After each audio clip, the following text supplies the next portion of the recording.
তুই নাচ দেখিস না? হাই, আমি Shreya, a travel Bangalore girl and welcome to my Shantiniketan series day 2. তো লাস্ট vlog-এ তোমরা দেখেছিলে যে আমরা কেউ সারা রাত ঘুমাইনি, লিটারালি সকালে সানরাইজ দেখে আমরা ঘুমাতে গেছিলাম। তাই মাত্র 2 ঘন্টা ঘুমিয়ে জম্বি হওয়ার সত্ত্বেও আমরা সকাল সকাল ঘুম থেকে উঠে শাড়ি পরে ফুলটুসি সেজে এখানে এসে আমরা সরষে ক্ষেতের সামনে ছবি তুলছিলাম। আর এইসব চ্যাংড়ামো করতে করতে আমাদের লেট হয়ে যায়, আর যেহেতু লেট হয়ে যায় তাই জন্য আমরা অভদ্র প্রেম শুনতে শুনতে চলে গেছিলাম আমাদের ডেস্টিনেশনে। আর আমাদের ডেস্টিনেশন হলো শিল্পগ্রাম। কিন্তু এখানে এসেও আমাদের দুই পুরুষ বন্ধু নিজেদের ফ্যাশনটা ভোলেনি। ওখানে মেয়েরা নাচছে, তাই জন্য এরা দুজন দেখছে এরকম করে। পাগল নাকি ভাই? এখন আমি বললাম কি আমি সেজে ডান্স আরে তো নাচ is a form of art, ঠিক আছে? তুই নাচ দেখিস না?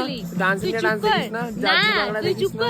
ইগনোরিং দেম আমরা আশপাশটা আরো এক্সপ্লোর করতে থাকি এবং এক্সপ্লোর করতে গিয়ে দেখি এই এক অদ্ভুত ক্রিয়েচার টাকা নিয়ে লোকদের ভয় দেখাচ্ছে। এসব দেখে আমরা হরিবোল করতে করতে বাইরে বেরিয়ে আমপোড়ার শরবত খেয়ে গাড়িতে বসলাম, যেখানে আমাদের পুরুষ বন্ধু আমাদেরকে জবা ফুল দিয়েছে। দেন আমরা পৌঁছে গেলাম সোনাঝুরির হাট, যেখানে সেদিনকে প্রচন্ড ভিড় ছিল। আর এরই মধ্যে খুঁজে খুঁজে আমরা পেঁয়াজ দেওয়া ফুচকা খেয়েছি গাইস।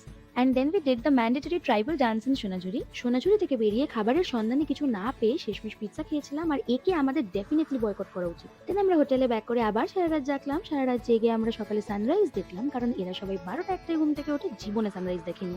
তাই পুরো আকাশটাই গ্যালারিতে নামিয়ে নিল। টাটা, দেখা হচ্ছে নেক্সট ব্লগে।